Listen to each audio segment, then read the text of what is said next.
All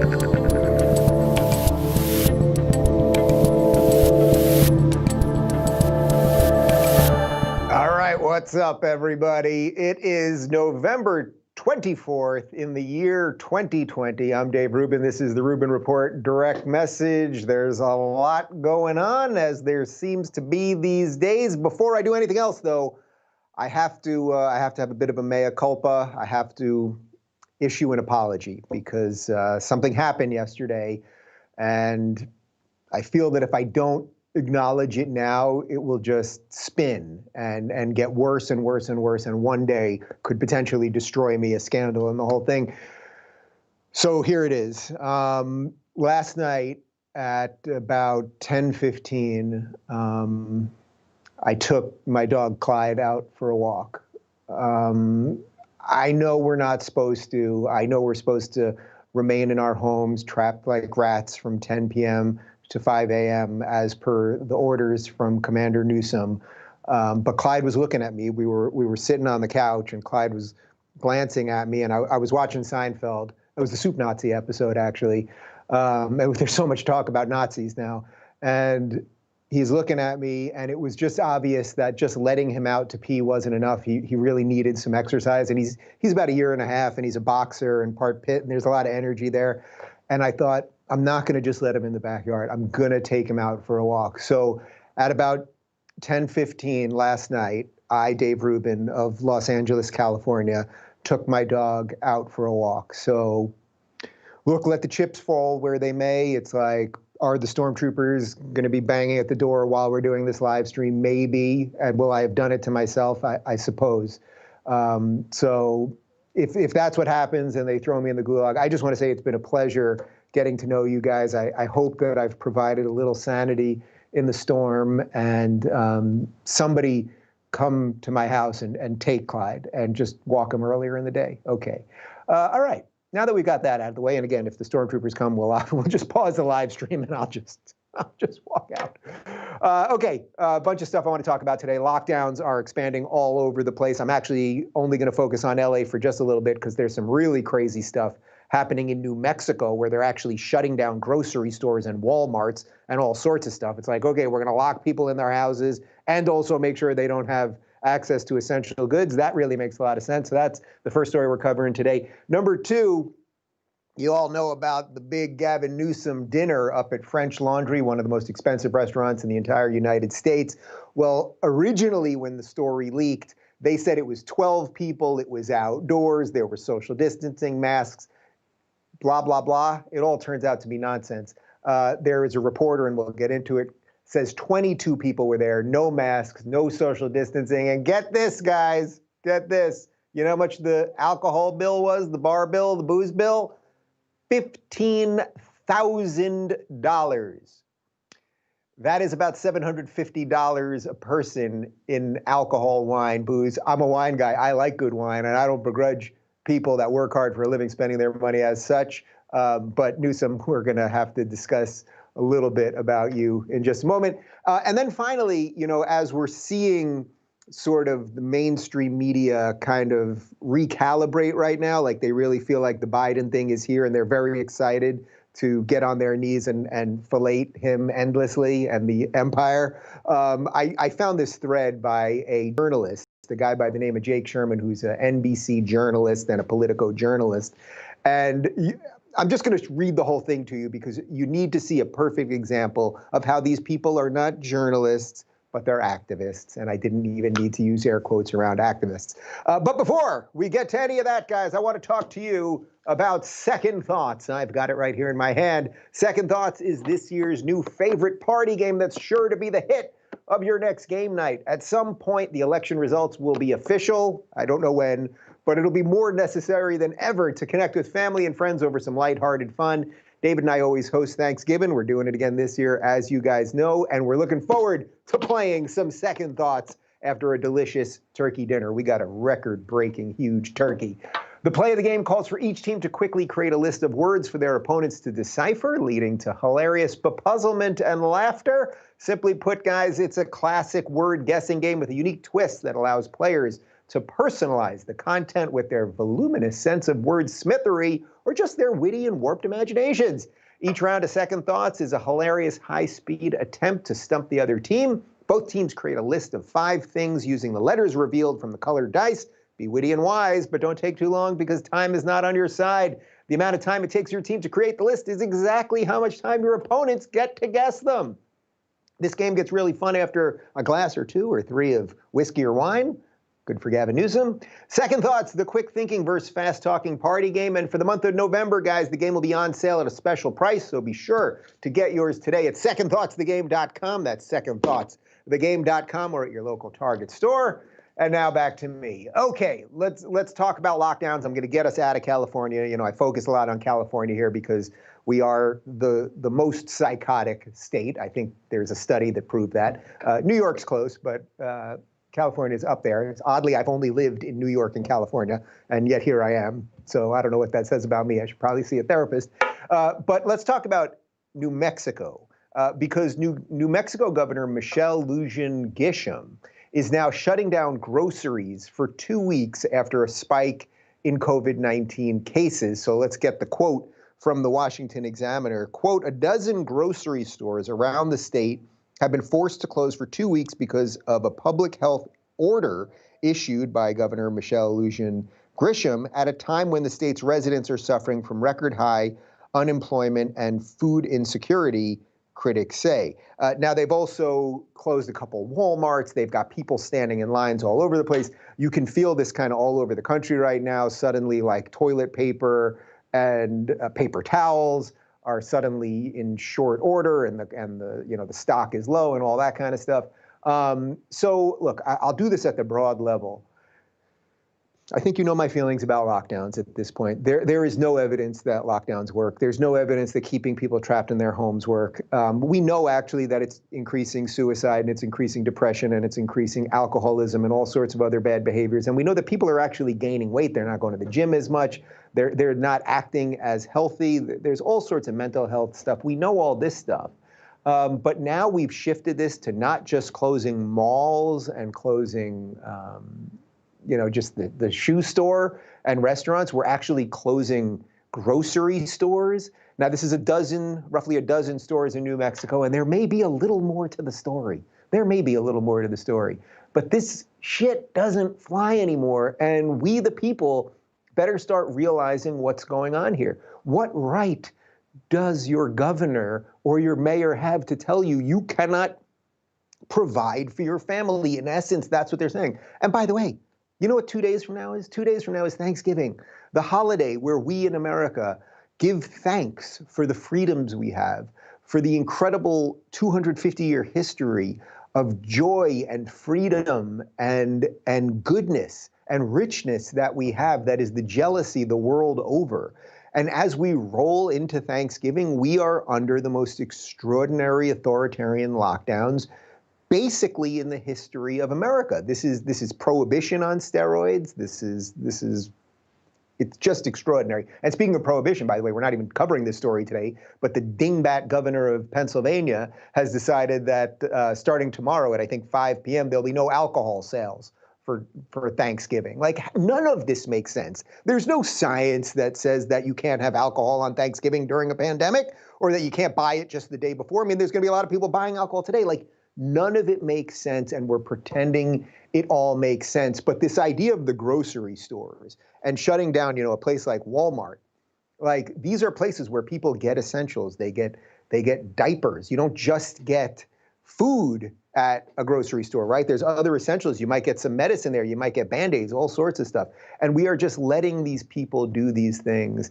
And I don't know what it's going to take for the average person to wake up. But as I said yesterday, my hope is that we're just going to start seeing lots of little tea parties popping up all over the United States. It may not be organized. What I mean by that is the spirit of the tea parties, that individual people and their local families and groups will start banding together and say no more of this, no more of this. We covered 2 stories yesterday about how people are doing that. We saw the people up in Buffalo who were kicking the regulators out of their establishment because they had no right to be there. That was great. And then we saw the woman yelling at, what's his name, Jersey Governor Murphy. And it's like, I don't like people yelling at each other in public places. I think it's a little bit different with public figures rather than private citizens. Anyway, none of this is going away. But let's shift this to story number 2 for a moment, because the Gavin Newsom, the famous dinner at French Laundry, the $1,000 a plate dinner, well, the story gets even better. So this is from Adam Housley, who's a Fox News correspondent. He uncovered that there were a couple things there. First off, Newsom lied because there were 22 people at the dinner, not 12 people. Now, this is at the same time where he's telling you that you, peon, shouldn't have more than 10 people over, and you have to do this stuff outside. Of course, they were indoors, and you can see the picture with the gorgeous chandelier and the fancy carpet and the mirrors and the whole thing, not indoors. He also said, Adam Housley, that there was no social distancing, surprise, surprise, and that they weren't using masks, no surprise there. But the real kicker of this story is not that French Laundry is super expensive, and not that people go to expensive restaurants. I've been to some expensive restaurants in my day, and if that's how you choose to spend your money, that's fantastic, and that's on you. That's wonderful. I'm a big food guy. You guys follow me on social media. You see I'm always posting pictures of steaks and all sorts of fun stuff. That's just great. And I love good wine, too. I'm not besmirching the good people of Napa and Sonoma and Yountville. I'm really not. But Gavin Newsom, at this dinner, where there were 22 people, indoors, not 12 people, not outdoors, their bar bill, that's the bill for the booze, that's the wine bill, people, it was $15,000 for 22 people. Now, I'm not a mathematician here, but that's about $750 per person in booze. Now, that's some seriously expensive wine. And again, I don't begrudge them that. I believe in capitalism. I believe you're allowed to spend your hard-earned money however you wish. But the irony of this wannabe little dictator telling us, stay at home, don't celebrate Thanksgiving, we're locking you down, we're shutting your restaurants and your businesses and all of those things. And what do we do while we're doing it? We spend $15,000 on expensive wine at the exact same time.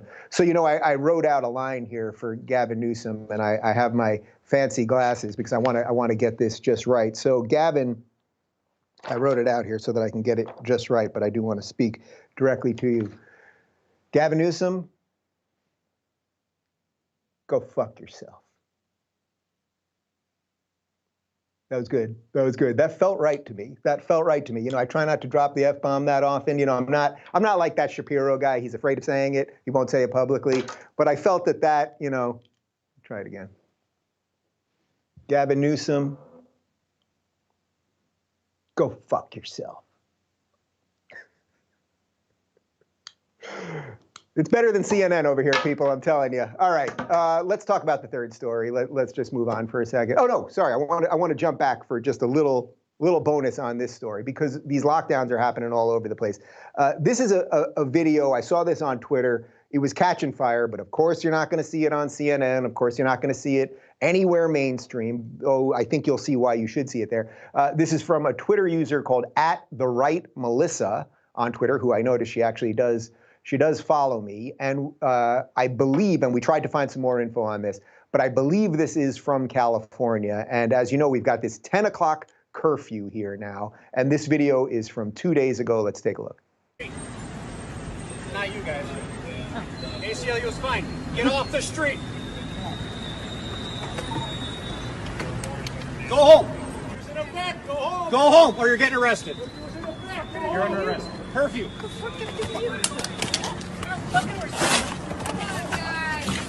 under arrest. What do I do? Get down. Stay back. I'm not a part of it. You're under arrest. Stop resisting. Resist. Stop resisting. You guys are putting your knee in me. Go Get your home. knee on Stop me. resisting. Get your knee Give me on your me. arm. No. Give me your arm. Do it now. Go home, please. There's a curfew. This person's under arrest. Hey, guys. All right. Yeah, but that's not. Stay back. You can record. Just stay back, all right? It's a family zone. Nothing wrong with that. I know Stop right. resisting or you're going to get tased. What the fuck? Get off me and you can handcuff me. You are under arrest. Stop resisting. I can't help it. You got so many. I mean, if you don't think that that is chilling, if you don't think that that is disturbing, if you don't think that that is evil, then I don't know what to say to you. Now, there might be some more context. We're trying to find out a little bit more, but the line there, go as the officer is charging this man who's standing there in his bathrobe, apparently a little bit after 10 p.m., go home or you're getting arrested, ... as the guy says, well, what's going on? Curfew. Did that seem like a responsible or sensible response to somebody be standing outside of their home after 10 p.m. in a free society? Did that seem right to you? But yet we not only allow this to happen, mainstream won't even show that. Now, the irony, of course, is that I thought we have a problem with police brutality in this country. Don't we have a problem with these evil police officers who are murdering innocent people all over the place and abusing their power and authority? Isn't that a thing? Well, I guess not in this case, because the guy happened to be white and he was breaking the 10 p.m. curfew, which the powers that be really love. So they won't even show you this clip. So obviously there may be a little more context there, but I think you have enough to know that there's a guy just standing there. And also the way that the officer sort of points to the cameraman and says, "Oh, you're okay," and "Oh, in the ACL, you guys are okay to break curfew, but this guy's not okay to break curfew." Like, how do they decide who's allowed to break curfew or not? And if this pandemic was so serious, if the virus was spreading all over the place and just killing swaths of people and didn't have the 99% recovery rate that it has, plus the vaccines that are on the way, well, then wouldn't you want everybody inside? You wouldn't want the cameraman or the ACLU or anyone else? Oh, and by the way, watch the video again. The assaulting officer who's committing the assault right there, he's not wearing a mask. Not wearing a mask. No mask. No mask. No mask. Anyway, guys, I mentioned this again. I'm not trying to outrage you with these things. What I'm trying to do is just wake you up to some of the nonsense that mainstream media just won't cover. So you should find that video for yourself, watch, check the thread, see what people are saying, find out more for yourself. But this is the broader point. The broader point is if mainstream, as I say, with so many of the things about the election, so many of the things that are just going on that we all know because of the internet, for now at least, because I think the social media bannings are coming soon. We know all these things and the media chooses to ignore them. And then that creates that schism that leads us to the reality war that I'm always talking about. All right, speaking of reality war, journalists, as I always say, have destroyed journalism. What I mean by this is over the last 4 years, we have basically seen that most people who consider themselves journalists are not, in fact, journalists. They're Democrat operatives. That is just very, very obvious. And you can see it for 4 years, people that were screaming about Orange Man bad and Hitler is coming and all of these things. You can suddenly see how much nicer they're being because they think they have their guy in the Oval Office coming, their incoming administration, and Biden. It's going to be Democrats again, and Democrats are good, and Republicans are bad. And this is why I kept saying the biggest thing that Trump did was show Republicans how to fight back. And if Trump, in fact, does lose now, I don't know what that means for the future of the Republican Party. By the way, I still don't think the election's fully over. I still think there's some more surprises. Like, this is 2020, people. If you don't think that it's got a couple surprises left, I don't know what to tell you, because this year is the year of the surprise, right? But I found this Twitter thread this morning that so perfectly encapsulated what is wrong with modern journalism, that it is this activist, and as Candace Owens says, they're not, she doesn't call them activists, she calls them hitmen. But in essence, what they are, they're very thinly guised journalists who really are just providing activism and pushing their own narrative constantly. So this is a Twitter thread by this guy, Jake Sherman. Now, his name's come up in my Twitter thread every now and again. I don't follow him, but he is a journalist from NBC and Politico. And I want to pull up this whole thread that he had this morning because it's just so perfect and such a perfect example of what I'm talking about how they cheerlead their guys and they try to destroy the other guys. So Jake Sherman, he wrote, "Playbook, the biggest shift," and oh, by the way, note as I read this, that this guy writes as if he's writing the preamble to Star Wars with selective capitals. You know, you have to selectively capitalize certain words. The First Order, it's coming back. The biggest shift in Washington in January won't only be that Democrats are taking the White House, It will be that the Biden administration will be, as Brendan Buck points out, delightfully boring.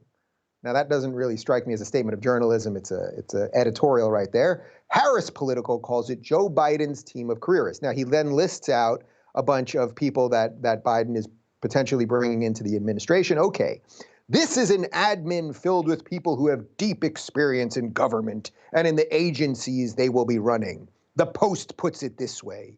By design, they seem meant to protect a dutiful competence as Biden creates a government overseen by those who have run it before. Sounds like a PR piece so far. They believe in a linear, plodding, purposeful, and standard policy process. Impulsive policymaking and widespread leaks from competing factions in the administration are probably over. Expect interviews with Joe Biden to be a big deal, meaning they won't happen that often, which gives them an extra oomph. We'll complain and they won't care. His interview with Lester Holt on NBC will air tonight. I think that one's particularly interesting because he's basically carrying water, knowing Biden can't really do interviews because there's something wrong with him cognitively and we all know it. So he's basically, they're already leading us. Joe won't even have to be seen that much because his team is going to be so competent that actually once a month when they let him out from the basement and they hop him up on Adderall or whatever they're doing with him, then we'll let him speak. But two more here, and then I think you'll really see the point. We can't imagine he'll pop into the briefing room with regularity or tweet his emotions, thoughts, or decision-making processes. Statements of administration policy, SAPs, statements of administration policy, will again be a big deal because it will be how you know what the administration is thinking on legislation. So they're already telling you the guy won't pop out for talks. He's not going to take questions. They're telling you, we're going to do his job. We're going to carry water for him. He's our guy. And then finally, this was the best part. You probably won't get conflicting signals from the White House about whether the president will sign a bill. If he works on it and is part of the agreement, he probably won't veto it at the last minute. Sorry, that wasn't the last part there. Oh, I don't have it here. Can you pull up that last part of it? I'll grab it here. I think I lost a sheet of paper because it's just so perfect, people. Bear with me for 1 second. I'm working hard over here today. The last part of the thread says this. I almost got it here. 1 second. Sorry, guys. Okay. It is unlikely to be an administration that has aides rushing to get on TV to praise the president. In fact, you will rarely see many of these cabinet officials. So now they're saying we're not only going to hide Biden and not ask to see him, but we're also going to hide the officials. Do you see how twisted this is? How freaking twisted this is? But here was the end of it. This is just so perfect. This is just so perfect. If you have a barf bag, do any of you have barf bags? If any of you have been flying lately, they leave a barf bag in the seat pocket in front of you. You may want to grab the barf bag because this is barf bag worthy. In other words, if the Trump White House was like downing a vat of Tabasco sauce over the past 4 years, the Biden White House will be like sipping unflavored almond milk. This man, Jake Sherman, is pretending to be a journalist. He is a Democratic operative who's setting the stage so that they'll never have to ask the president questions. They'll never have to ask his administration questions. Trump, remember that? That was like drinking Tabasco sauce because we had to work and we don't like Orange Man. But now we will sip almond milk. Well, first off, who sips almond milk? I put a little almond milk in my coffee sometimes, but who's sipping almond milk? But all of that aside, do you see what this is? Do you see why I wanted to read this Twitter thread to you? It's not to make it about this one guy, because every day there are a plethora, an unending splurge of these types of Twitter threads and stories from journalists. But I think the biggest story of 2021 going forward will be if Joe Biden is to be president. And I'm still putting the if there, and we still got to see what Sidney Powell's got. We still got to see what Trump's team's got with Giuliani and Jen Ellis and everything else. The election is not certified, and I still think surprises are coming, as I just said. But I think really the biggest story of 2021 will be how quickly the media will just go back to being subservient pets and lapdogs to the Democrats. And then what will be even more dangerous than that, and mark my words on this, guys, is that if Biden is president, January 20th, that slowly after that, we are going to see mass social media bannings, because what they're going to do is they're going to want to continue lockdowns. and they will start making it seem that if you are not pro-lockdown, or if you are tweeting anti-lockdown stuff or doing videos that are anti-lockdown, they will make it seem like you are now a threat to public health. And then the policies of the social media companies will be to ban new people. That it's all coming. Like, it's all coming. I don't think this is paranoia or anything else. The best chance we have of stopping it is talking about it now. So that's exactly why I'm doing it. But by the way, if you're worried about the bannings and you want to stay in touch with me, I did start a tech company in the midst of all of this. I don't just talk about these things. I actually do things. And we started Locals because of this. And you can go to rubinreport.com, which is powered by Locals, and directly communicate with me. That's where I actually respond to people, because obviously it's impossible to do on the other things that are just overloaded with bots and trolls and haters and blah, blah, blah. Anyway, guys, be sure to check out part 1 of my interview with Nicole Arbour, which went up yesterday. People are absolutely loving her. You're not going to believe this. She's a comedian who's absolutely funny. She's actually funny. You thought it was dead, but it's back. Nicole Arbour is a funny comedian. I'm going to try to get on tour with her when this nonsense ends at some point. We will be live streaming tomorrow, guys, tomorrow, Wednesday. And then we're shutting it down for Thanksgiving. And on Friday, I want my guys to have off. And I want to take off and enjoy some food and some family and friends. And I hope you guys will not be online too much on Thursday and Friday, and even into the weekend. Like, let's escape some of the madness and, be around food, family, and friends. Those are 3 of the best 4 Fs. See what I did there? All right, guys. See you tomorrow.